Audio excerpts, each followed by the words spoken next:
ছিন্নমস্তা রহস্য পর্ব 5। জমিদার বাড়িতে পালকি যখন নামল তখন রুদ্রমা স্বল্প চিক সরিয়ে দেখল তার শ্বশুর বাড়ি। বিশাল দর দালান সদ্য রং করা হয়েছে। সারা দালান সেজে উঠেছে আম পাতা দিয়ে তৈরি শেকল আর শোলার কদমে। পালকির ভেতর হাত গলিয়ে দিল এক অচেনা হাত, যার হাত ভর্তি সোনার গহনা আর শাঁখা পলা। রুদ্রমা সেই হাত ধরে নেমে এলো। সামনে দাঁড়িয়ে তার শাশুড়ি মা রাজনন্দিনী। তিনি রুদ্রমার হাতে তুলে দিলেন এক সোনার বড় সীতাহার। পাথর বসানো হার বৌমাকে মুখ দেখে দিলেন জমিদার মশাই। রুদ্রমা ওনাকে প্রণাম করল। তাকে শ্বেত পাথরের থালায় আলতা দিয়ে তাতে পা দিয়ে বাড়ির ভিতর প্রবেশ করতে বললেন শাশুড়ি। একটি সাদা ধুতিতে পড়ল দুটো নতুন পায়ের ছাপ। গিরিজাশঙ্কর আর রুদ্রমা ঠাকুরের মন্দিরে এসে প্রণাম করে। দালানের ভিতরে রুদ্রমাকে নিয়ে পা রাখে গিরিজাশঙ্কর। সদ্য তাদের মিষ্টি জল খাওয়াচ্ছে বাড়ির মহিলারা। এমন সময় হঠাৎ নায়েব মশাই এসে জমিদার মশাইকে বললেন, কর্তা, সর্বনাশ ঘটে গেছে।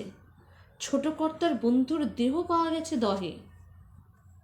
রাজনন্দিনী শুভ দিন এমন খবর দেবার জন্য নায়েব মশাইকে তিরস্কার করে বললেন, ছি নায়েব, এতদিন কাজ করছেন, কালে কালে বয়স তো কম হলো না, এখনো বলে দিতে হবে কখন কি কথা কইতে হয়? আপনি জমিদার মশাইকে আলাদা করে বলতে পারতেন।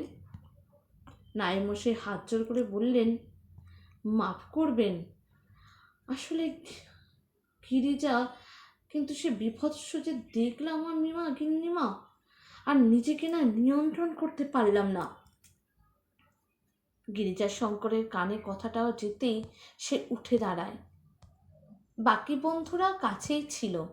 তারা বুঝতে পারে কাল রাতে তাদের বন্ধুটি বরযাত্রী হয়ে আর যেতে পারেনি। সে তখন ওখানে দহেই থেকে যায়। হয়তো রাতেই ওর মৃত্যু হয়েছে।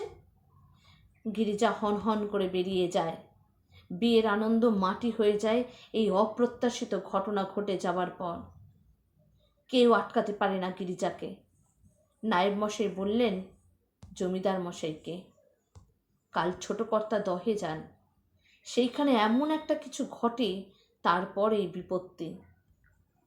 রুদ্রমার স্বামীর পাশ থেকে সরে যেতেই অনুভব করে সেই অদৃশ্য শক্তি দুটিও গায়েব। অর্থাৎ স্বামী নিজেও শিকার। ভয় পায় রুদ্রমা। বাপের ঘর ফেলে আসার দুঃখ যেন নিমেষে সরে যায় সামনের মানুষটার বিপদের আশঙ্কা বুঝতে পেরে। ওদিকে দহে গিয়ে গিরিজা নিজের বন্ধু শশীধরের শেষ পরিণতি দেখে মনে মনে শিউরে ওঠে। তবে মুখে তা কোনোভাবে প্রকাশ হতে দেয় না। তার বাকি ইয়ার দোষদের মধ্যে একটা আতঙ্ক ছড়িয়ে পড়ে। সবার কাছে ততক্ষণে একটা স্পষ্ট হয়ে গেছে যে কালকের ঘটনাটি একদম অনুচিত ছিল। দেহটি দহের কাদা থেকে তোলার পর সেটি দেখে গিরিজার মতো মানুষও বমি করে ফেলে। সারাটা শরীর যেন কেউ খুবলে খেয়েছে। জলা জায়গাতে শরীর ডুবে থাকায় সেটা ফুলে উঠেছে। একটা বিশ্রী গন্ধ ছড়িয়ে পড়েছে চারিদিকে।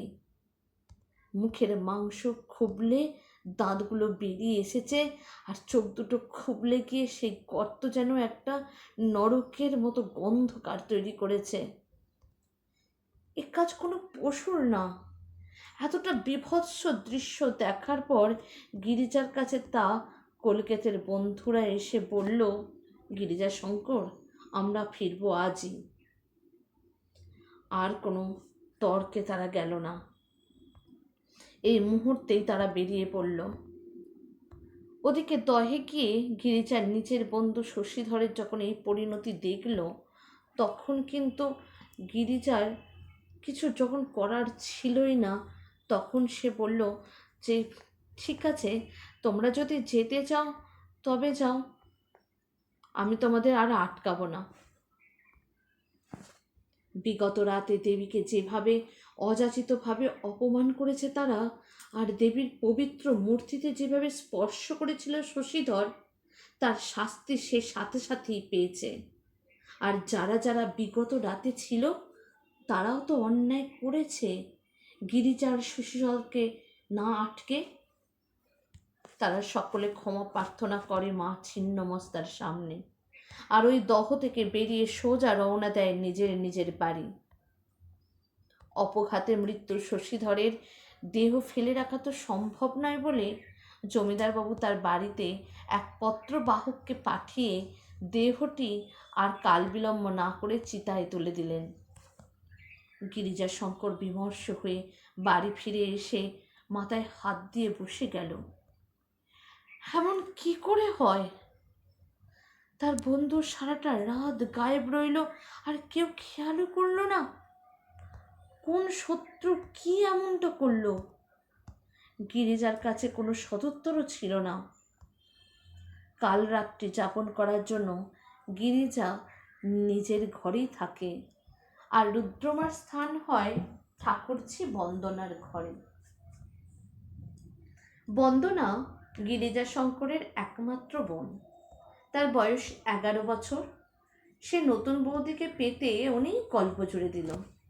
এবারে এসে থেকে যে চাপা একটা পরিবেশ তৈরি হয়েছে সেটা বন্দনার কাছে আসতে একটু যেন লাঘব হলো রুদ্রমার। তবে স্বামীর চিন্তা হচ্ছে ভেতরে ভেতরে। সারাটা রাত সে যে একা থাকবে, হতেই পারে তাকে আক্রমণ করবে ডাকিনী বা বর্ণিনী।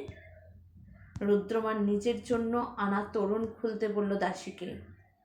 সাথে আসা দাসী ময়না তোরণ খুলে রুদ্রমাকে জানালো।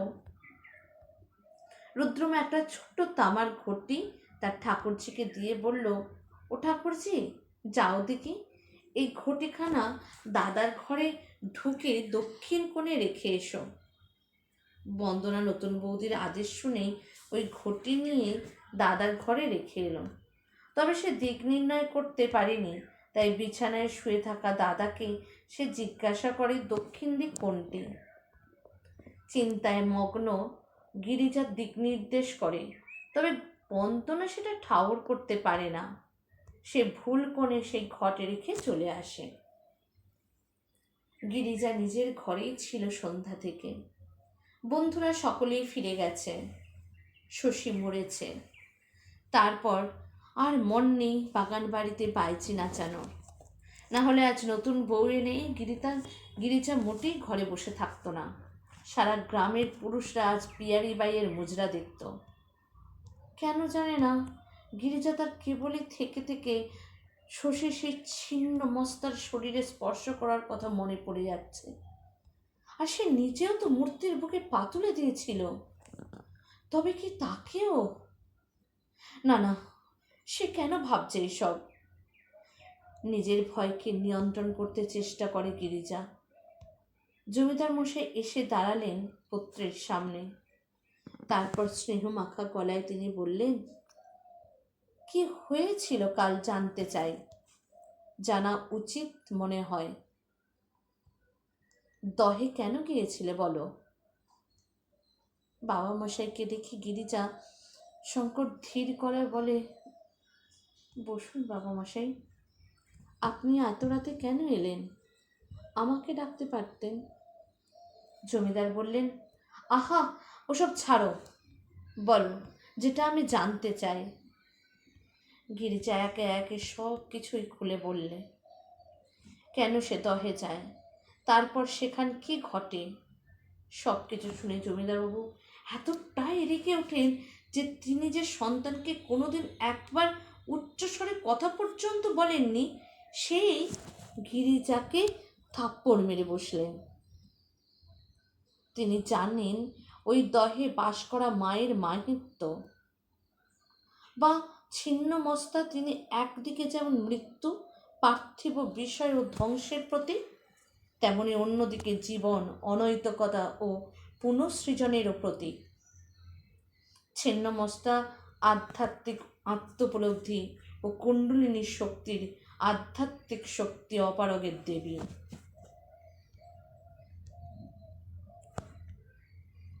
আজকে এই পর্যন্তই রইল আমার ছিন্নমস্তক পর্ব 5। আরও গল্প শুনতে চাইলে অবশ্যই কিন্তু সাবস্ক্রাইব করে দিন। আপনাদের কেমন লাগছে আপনাদের মূল্যবান মন্তব্য কিন্তু জানাতে ভুলবেন না।